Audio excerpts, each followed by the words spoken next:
Tingnan po ninyo ang nangyari. Tingnan, dito na lang sa Davao del Sur. Dito na lang.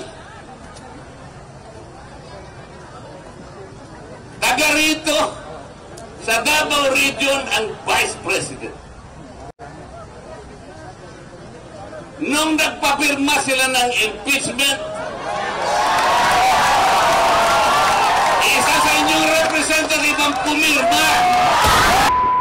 Maniniwala na ho sana tayo dito kay Jinky Luistro, kaso problema yung asawa niya, tinago niya noong panahon na pinaghahanap siya ng mga otoridad. Pero bago ho natin panoorin yung banat na yan, itong si Jinky Luistro, doon sa mga patotsada nitong si VP Sara, na di umano, oy Jinky, magbayad ka na. 9 million yun, madam. Bayaran nyo yun. Alangan namang maniningil si BP nang walang basta-basta na lang na maniningil na wala namang kayong utang. 'Di ba? Kung meron kayong utang, magbayad kayo. Bago kayo magpamano-mano ng bilang-bilang, magbayad kayo ng utang nyo. 'Di ba? Meron pa ho siyang kinakaharap na problema ngayon na di umano namimili daw ho siya ng boto. Bago ho kayo mamili ng boto, kung totoo man yan, kasi pinagpapaliwanag ho sila sa Comelec, magbayad ho muna kayo ng utang nyo. 9 million is 9 million, ika nga. Pero bago ho natin panoorin yan at yung talumpati na yan, itong si Congressman Rodante Marcoleta, isang like at isang subscribe, masaya na ho tayo dyan sa mga sumali sa ating community. Yung joint button, nandyan lang ho sa baba. Rekta na ho tayo dito kay Baculaw, pakinggan ho natin ang sagot niya dito kay VP Sara, kaugnay doon sa di umano merong utang niya ang mga Luistro na yan sa asawa nitong si Vice President Sara Duterte. Magbayad ka na, hoy! Sabi po sa inyong lahat, ito po ay huling gabi. Para dun sa mga kumukuha ng video natin, hoy! Anak ng toka. Ibang klase, sinend lang ho sa atin Lahat kinukuha ang video Banat, sa atin, sino pa? Sa mga banateros. Tapos nakatunga nga lang ganun. Ay, hindi makapag-isip, ganon. Ng kampanya bago ang ating eleksyon. Ngayong darating na... Pero okay lang yan. Okay lang yan. Walang problema yan. Maganda yan. The best yan, ginagawa nyo na yan. Kumbaga, kumbaga practice. Practice. Nanggaling din naman tayo sa ganyan. Pero nagsasalita naman tayo. Hindi pagka-play ng video, naku, madedemonetize kayo niyan. Na Lunes, higit sa lahat, sa atin pong mga leaders and supporters, maraming salamat po sa inyo. Tayo po ay matagumpay na natapos ang kampanya.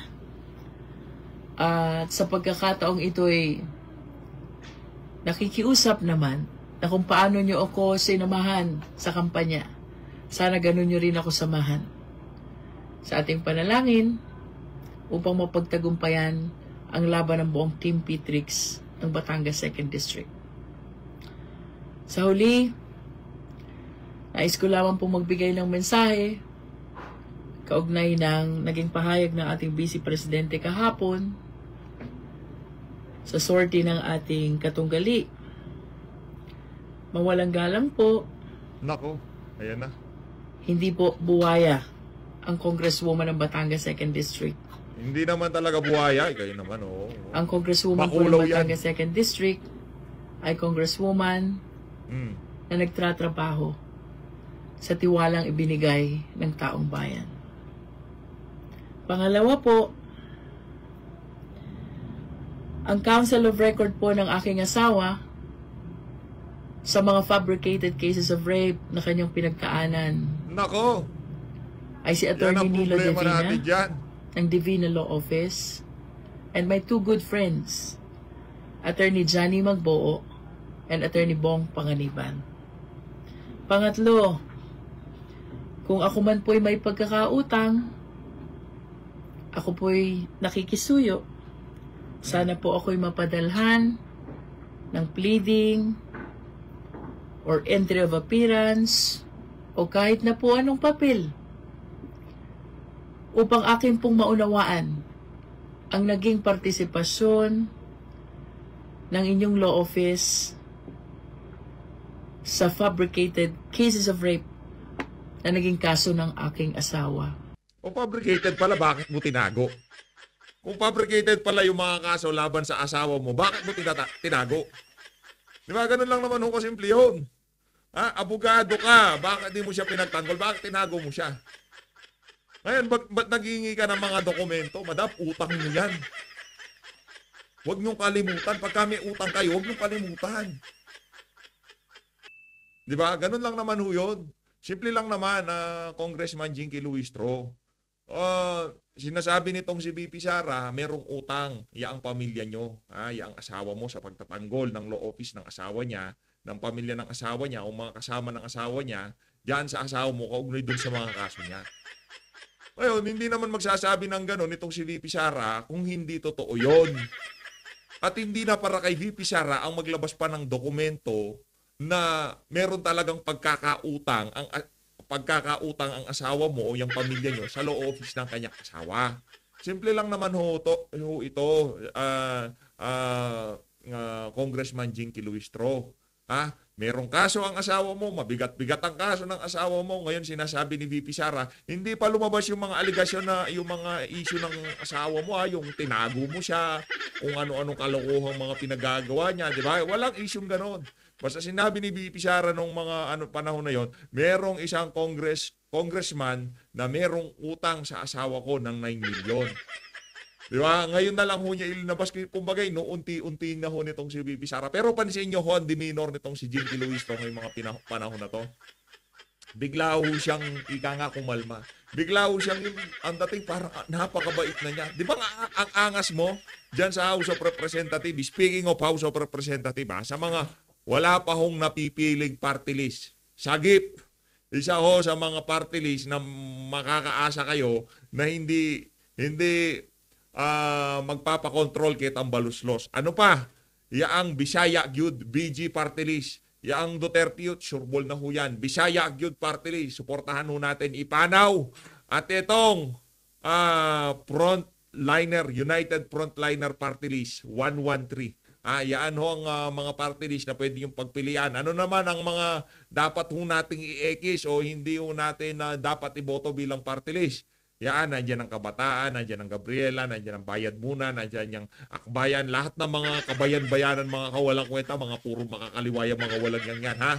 Huwag niyong iboto. Yung mga nabanggit natin kanina, yung kay Tatay Digong, BG, Ipanaw, Duterte Youth, sino pa, PPP, at itong si United Frontliner Party List. Maganda ho mga advokasya ng mga yan at hindi ho sila basta-basta magpapakontrol kay Tambaluslos. Tuloy natin ito si Jinky Luistro. Magbayad na ho kayo. 9 million lang naman yan. Isang sorting nga lang yan, diba? 777 o 714. Naku, may tayo sa mat pero sa tingin ko doon pa lang sa isang sorting kung totoo man yung sinasabi nitong si General Benjamin Magalong, isang sorting lang nitong si Tambaluslos, bayad na yung 9 million na yan. Yung problema kasi talagang, pero sigurado ko dito, madam, kahit hindi ka na manalo, ika nga, solve ka na. Diba? Solve na ho kayo. Out of nowhere, diba? 18th Congress. Papasok ang 19th Congress. Out of nowhere, biglang magkakaroon ng Jinky Luistro. Anak ng tokwa, saang pansul ho kayo galing?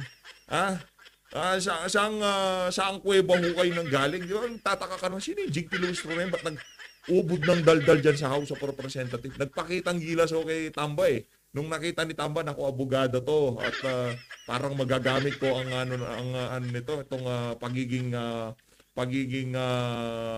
epal niya diyan sa mga Quadcom, Committee on Bad Government. Yun. Doon ho pumasok ang mga kabalbalan nito si Jinky Luistro. Pasensya na po, pero hindi ko po ito maunawaan. Pero rest assured po na kung may makikita akong papel na nagpapatotoo na naging bahagi po ang inyong law firm or law office sa mga kasong napangkit, pagsisikapan ko po na bayaran ang Huwag mo paandaran na pagsisikapan. Sa dami ng pera mo ngayon, Kahit mga 100 billion pa yan, kaya mong bayaran. Ito talaga siya. Nasabi niyong utang. Hindi ko lang po maintindihan. Siyam na milyon daw po yun. Kung wala namang entry of appearance, wala ding pleading, para pong ang hirap maintindihan kung saan nanggaling ang siyam na milyon na pagkakautang. Ito pong aking pagsagot ay hindi po para sa aking sarili. Ako po'y sumasagot sa mga naging pahayag ng Vice Presidente kahapon dahil obligasyon ko po na alagaan ang dangal ng aking mga kababayan dito sa Batangas 2nd District. Sana po ako'y inyong maunawaan. Sa huli, sa lahat ng ating mga kababayan from Batangas 2nd District, Mabini, Pawan, San Pascual, San Luis, Lobo at Tingloy. Maraming salamat po sa patuloy na umaalab na suporta sa inyong lingkod. Asahan po ninyo na sa muli niyong pagtitiwala kay Beatrix, lalo kong gagalingan. Sa loob ng 3 taon, ginalingan mo ang paninira o pagsakay doon sa mga kabalbalan ng Marcos Jr. kung Tambaluslos. Para sa mga taga Batangas, basta kung sino man ang kalaban nito, piliin nyo yung kalaban niya. Kasi hindi ho kayo re-representa niyan dyan sa House of Representatives. I-re-representa ho niya yung interest nitong si Marcos Jr. at nitong si Tambaluslos, nitong si Martin Romualdez. Kailanman, kawawa ho kung sino man ang nasasakupan, kung sino man ang constituent ng ali na yan. Kawawa ho kayo dyan sa ali na yan. Mantakay nyo, ang trabaho niya isulong yung ikabubuti ng mga nasasakupan niya. Isinulong ho niya yung mga kabalbalan nitong si Tambaluslos, paninira kay BP Sara. By the way, sa mga hindi pa ho nakakalam, siya ho yan sa mga tatayong prosecutor dyan sa impeachment trial sa Senado. Tatayo, dapat kung mananalo siya. Kung makapag-anga sila noong di ba, kala mo panalo na talaga. Malayo pa ho sa katotohanan, ika nga. Malayo pa ho sa katotohanan. Ay, ang ali na yan, talagang hindi ho mananalo yan. Sa ating base, sa ating nakikita, malabo pa sa sabaw ng pusit ang pagkakapanalo niya si Jinky Luistro. Dito na ho tayo kay Congressman Rodante Marcoleta. Dito ho, gang. Merong kaparehas na rally sa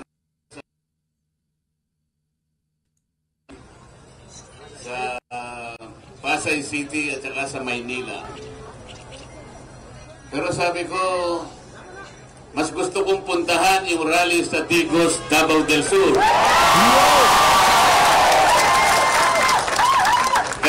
Mga kababayan, bukas na. Ika nga, ito na ho ang sukdulan. Ito na yung final stretch. Ito ngayong araw ho, hanggang bukas pa pala to. Pagkatapos ho ng araw ng bukas, wala na ho itong mga kandidato na to sa screen. Anoin nyo na ho, screenshot nyo na, 10 lang ho yan, napakadaling tandaan. Kahit nga isa-isahin nyo yung mga kandidato sa balote, yan, hindi yan. Makikita nyo kung sino yung mga dapat at hindi dapat iboto. At sa mga iba't ibang dako ng Pilipinas, mga distrito, alam nyo na ho kung sino ang dinadala ni VP Sara, na congressman, mayor, o kung anong pwesto man yan. Alam nyo ho kung sino yung mga suportadong kandidato nitong si VP. Huwag hong magpabudol. Po dito sa Davao Region. Dito ko po nakilala ang pinakamagaling na Pangulo ng Republika ng Pilipinas.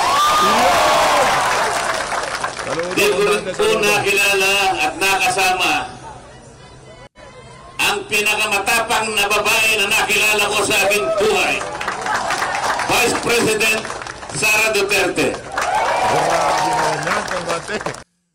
Ito pagka nanalo to, magkakaroon tayo ng Rodante Marcoleta for Vice President sa 2028. Sangayon ho ba kayo doon? Palakpakan ho tayo dyan. Magkakaroon ho tayo ng panawagan ng Vice President Rodante Marcoleta Movement for 2028. Yun ho ang atin dito. Yang mama na yan, hindi, magaling yan, eksperto yan sa mga batas, abogado yan. Pero isipin nyo na lang ho mga kababayan, yang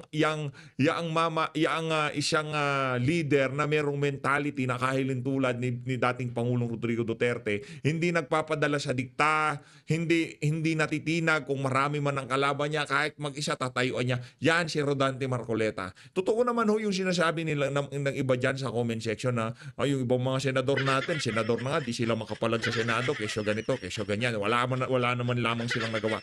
Yang si Rodante Marcoleta, nung kasagsagan ng laban, nung binabanatan si BP at si Tatay Digong, nandoon ho siya sa House of Representatives. Hindi ho siya nagpapatinag. Kahit hindi ho siya kasali dyan sa komite, sumasali ho yan. Ganyan ho katindihan si Kong Dante. Yang mga ganyang klaseng leader ang kailangan nating mamuno dito sa bansa na to. Hindi ho natin kailangan yung mga pakeme-keme. Merong mga yung mga kung tawagin shot caller. Merong mga follower. Etong si Kong Dante, kabilang ho siya doon sa mga leader na pwede natin konsidera na sila ay mga shot caller. Kumbaga pagka nakita nila na yaang bagay na yan hindi nararapat, talagang iwiway nila yan. Itatayuan nila yan. Papipigilan nila yan sa abot ng kanilang makakaya. Si Tatay Digong, shot caller yan. Tingnan nyo naman nung ginawa niya sa illegal na droga. Napakaraming alingas-ngas, napakaraming bulong-bulungan. Ano sabi niya? Stop it. Na-miss nyo si Tatay Digong, di ba? Stop it. Anong nangyari? Ngayon, nagdudusa siya doon sa bagay na ang hinangad niya noong kanyang termino mapabuti ang kalagayan ng ating mga kabataan. Hindi lang ho yun para sa mga kalsada, generally para ho talaga yun, mailayo sa ating mga kabataan yung illegal na droga na yan.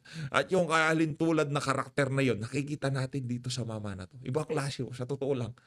Sa totoo lang, pagka natalo itong mama na to, tayo naman wala na ho tayong ginawa na natin ang best natin. Para sa mga taga-suporta, kung natalo ito, wala na ho, ganun ho talaga, ano magagawa natin?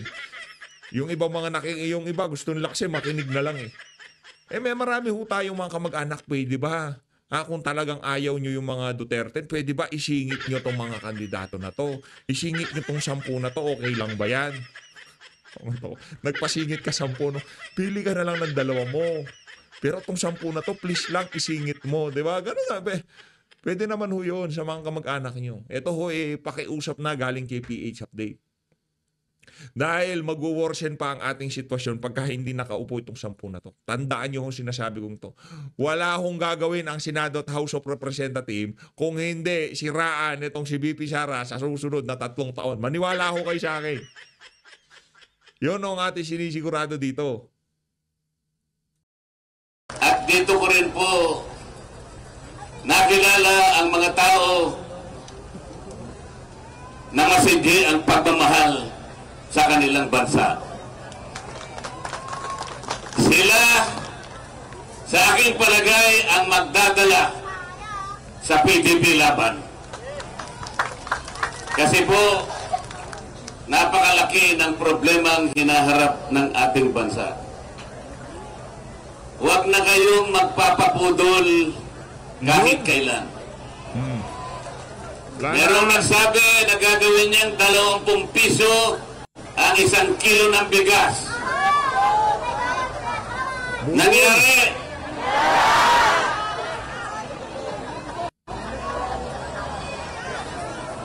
Ngayon po, ay napakataas na ng presyo ng pangunahing bilihin. Lalong-lalo na po ang pagkain. Ang kita po ng manggagawa ngayon ay hindi na po sapat para abutin ang mataas na presyo ng mga bilihin. Yung konting kinikita, hindi na po kasya. Magkano po ang gamot? Mura po ba ang gamot? Mura po ba ang pagpapa-hospital? Mura po ba ang kuryente sa ating bansa?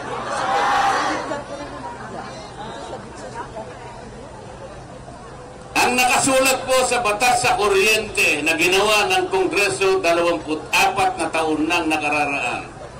Dapat po ang kuryente na isinisilbi sa inyo ay murang halaga. Yun po ang nakasulat sa batas. Correct. Letra por letra nakalagay, abot kayang halaga. Abot kaya ba ang presyo ng kuryente sa ating bansa ngayon? Bakit po?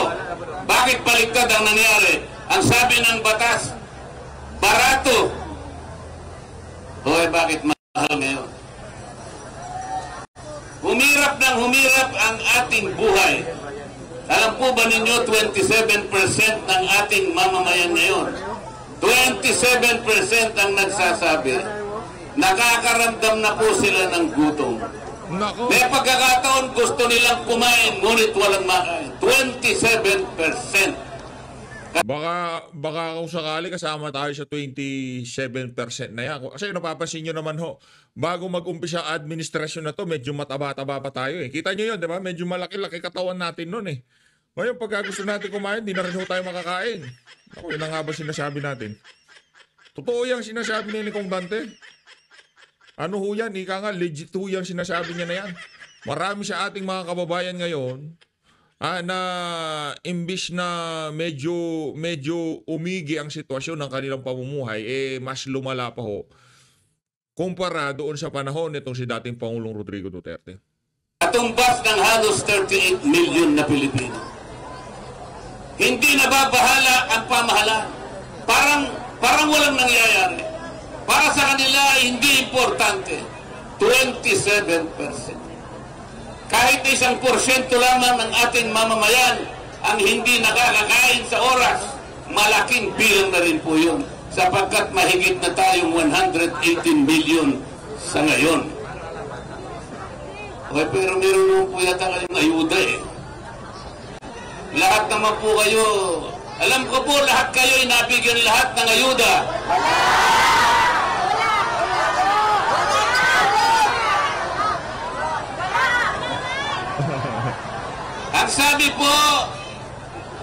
Ang sabi po ng representative na sa Tacloban, Nako. anong pangalan na nun? Taga Tacloban, lahat daw kayo nabigyan na ng ayuda. 5 klase po ang ayuda. 5. Merong 4-piece, merong MAIC, merong AX, merong tupad, merong AKA. Lahat daw kayo nabigyan lahat. Alam po ba ninyo kung magkano lahat itong 5 ayuda na ito? Na pinagyayabang nila na nabigyan kayong lahat. Alam niyo ba kung magkano lahat ito? 194 billion pesos. Nako. Sa halagang yan, 194 billion pesos dapat po ang nabigyan, ang nabiyayaan, hindi ko kulangin sa 27 million na mahirap na Pilipino. 27 million dapat ang nabigyan.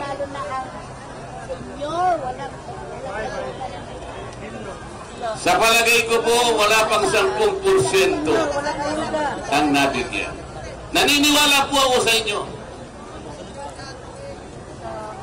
Kung wala pang 10% ang naibigay, saan mapupunta yung 194 billion pesos?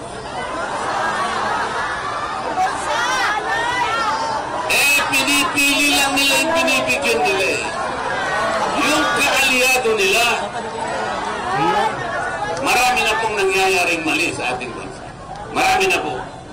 Ako po bilang isang abogado, madali ko pong makita yung walang katarungan, hindi pantay-pantay na pagtrato sa mamamayang Pilipino. Alam po ninyo kapag kami nanalo sa PPP, kaming lahat, kakausapin ko pong lahat ng mga kasama ko, pati po yung nandun. Gagawin natin kakong pare-parehas, tanggalin natin yung mga ayuda na yan. Ganito ang gawin natin. Lahat ng pamilya na kumukonsumo ng kuryente, 2,000 pesos pababa.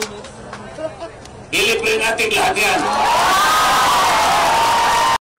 Palakpakan natin si Congressman Martat. Pagka naririnig ko yung ganong klaseng Kasi ano yan eh, ngayong mga panahon na to, pinag-aaralan na kung yung panukala ba yan, budol yan, hindi ba makatotohanan, malabo pa sa sabaw ng pusit na mangyari.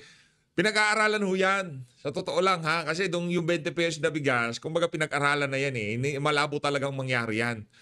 Meron nagsabi kay BP Sara na yung mga dealer, rice dealer na imposibleng mangyari yung 20 pesos na bigas na yan. Budol yan. Alam na nila na budol. Pero itong kay Condante na to, base dun sa mga linatag niyang figura na pinamimigay dyan sa ayuda na yan, talagang yan ho, hindi budol yan. Yan hong sinasabi ko sa inyo. Pagka nanalo itong 10 na to, magiging madali ang plano na yan netong si Condante na kung saan ay kagiginhawa kahit papaano ng ating mga kababayan. Lahat ng 2,000 pababa na kuryente, libre na lahat yan. Magtitipid na ho ako noon.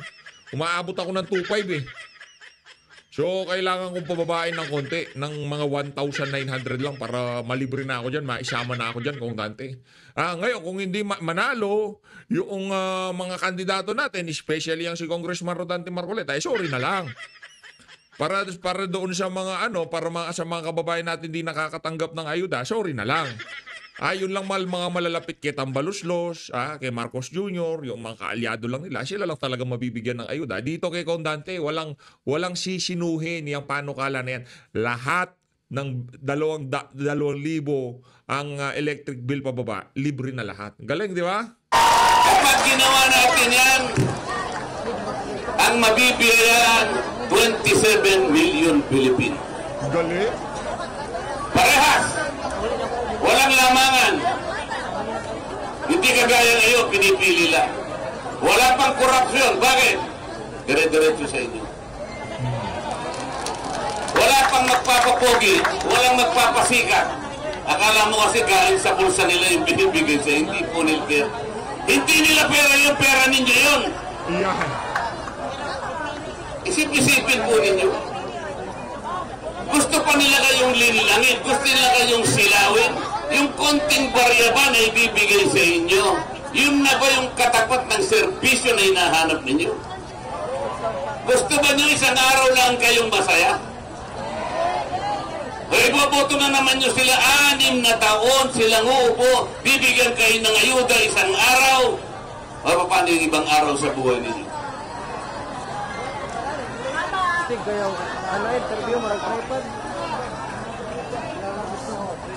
Kailangan nga po nating ayusin ang ating bansa. Napakarami pong mali. Yung kabuhayang pambansa, bagsak na po. Alam po ba ninyo kung magkano na ang utang natin? National debt, 16 trillion pesos. Baka hindi po ninyo alam. Mahihirapan na tayo na magbabayad na sa bibigay ng ayuda, puro utang naman ang pinanggagalingan niya. Kailangan po natin paunlarin ang ating kabuhayan, ang ating national economy. Paano po natin gagawin yan? Ibaba natin ang presyo ng kuryente. Kapag binaba mo yung presyo ng kuryente, maraming magninegosyo sa ating bansa. Maraming magtatayo ng pabrika, ng negosyo, ng businesses. Marami tayong malilika na hanap buhay. Dagdag kita sa ating mamamayan. Yun po dapat ang gawin nila. Hindi yung magkukunwaring magbebenta na naman ng 20 pesos na bigas sa Visayas. Diyos ko. Hindi totoo ito sapagkat ito'y lukuhan. Lukuhan. Huwag kayong magpapaloko. Huwag kayong magpapabutol sa ikalawang pagkakataon. Nabutol na kayong lahat. Isipin po ninyo. Nung nakarang eleksyon, ano ba pinag-usapan natin? Ano ba ang sinabi nila? Magkasama po kami noon. Tumayo kaming lahat sa harap ninyo. Ang usapan doon, itatakuyod natin ang pagkakaisa ng ating bansa. Bakit 3 taon pa lang ang nakararaan, inaway na nila ang Vice President? Bakit gusto pa nilang tanggalin ang Vice President? Saan kayo nakakita ng ganitong klaseng gobyerno? Paano uunlad ang isang bansa kung watak-watak ang Pilipino? Tingnan po ninyo ang nangyari. Dito na lang sa Davao del Sur. Dito na lang. taga rito sa Davao Region ang Vice President. Nung nagpapirma sila ng impeachment, isa sa inyong representative ang pumirma. Ugali bang Pilipino yan? Yan na nga ho ba sinasabi natin eh. Di ba? Ba't parang nagpalitata tayo ng sombrero? Hindi ito yung suot natin kanina, di ba? Pero okay lang. Tony Vic Rodriguez.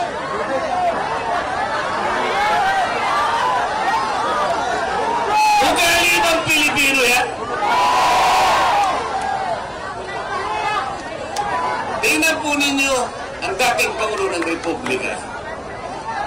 Ano bang kasalanan ni Pangulong Duterte? Kung yung pagmamahal niya sa kanyang bansa ay may tuturing na kasalanan, hindi ko maintindihan kung ano ang definisyon ng kasalanan. Nakita ni Pangulong Duterte ang panganib ng droga. Alam niya ang droga kapag hindi niya in-address, pag hindi nilabanan ito, lalamunin niya ang ating bansa. Sisirain ang ating lipunan. Masisira ang pamilyang Pilipino. Nagtagumpay ang kanyang programa. Ngunit marami siyang nakalaban. Maraming nagalit, lalo na yung mga kriminal. Yung mga addict, yung mga rapist, lahat ng mga kriminal na yumakap sa droga. Tingnan po ninyo. Kung baka kasama yung anak ni Luistro asawa ni Luistro sa mga nagalit, di ba? Isa ang asawa nitong si Jinky Luistro sa mga nagalit kay dating Pangulong. Ito ang ginawa ng House of Representatives. Nung isulong ni Pangulong Duterte ang programa na ito, walang isa man na tumutol. Walang tumutol hanggang siya ay hindi na Pangulo ng ating bansa. Pagkatapos, ngayon ay hahatulan siya. Hahatulan siya ng isang hukuman na hindi natin kilala. Isang hukuman na hindi natin kinikilala sapagkat kumalas na tayo sa Rome Statute. Tingnan po ninyo yung ginawa nila. Ang ating bansa po ay bukas ang kanyang judicial system. Magmula sa pinakamababang hukuman, pinakamababang korte, hanggang sa kataas-tasang hukuman, bukas lahat yan. Ang ating piskalya, ang ating mga prosecutor's office, bukas lahat. Hindi nakasara, gumagana lahat. Kung ang isang Pilipino ay nagkasala, kahit sino, kahit naging Pangulo ng isang bansa ay nagkasala, litisin mo, usigin mo, hatulan mo, pero sa pamamagitan ng sarili nating batas. Meron tayong sariling batas. Bakit ipinagkanulo ng Pilipino ang kapwa Pilipino? Ito na po nagiging uso yun.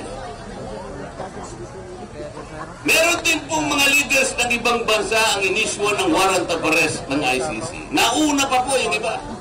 Vladimir Putin ng Russia. Nauna pa siyang na-issuean ng warrant of arrest. Benjamin Netanyahu ng Israel. Meron ding warrant of arrest na inisyu ang ICC. Pero bakit hindi hinuhuli si Vladimir Putin ng Russia? Bakit hindi hinuhuli Benjamin Netanyahu ng Israel? Bakit po? Dahil wala sa kanilang mamamayan isa man ang ipinagkanulo ang sarili nilang leader. Correct. Dahil yung mamamayan ng Israel at mamamayan ng Russia, minamahal nila ang kanilang leader. Dito lamang sa bansang ito, nagsilbi ang isang Pangulo, ang pinakamabuti at pinakamagaling na Pangulo ng Republika. Pinagkanulo ng kapwa Pilipino. Yun po yung gusto kong sabihin sa inyo. Marami na tayong dapat na itama. Correct. Marami na po.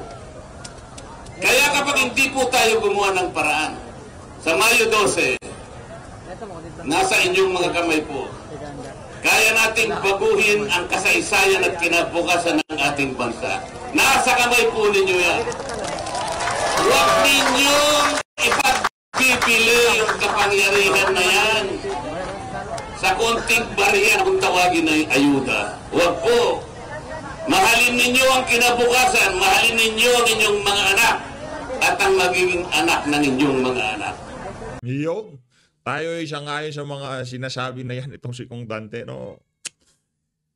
Siguraduhin ho natin, maipasok ho natin itong mga kandidato na talagang sayang ho.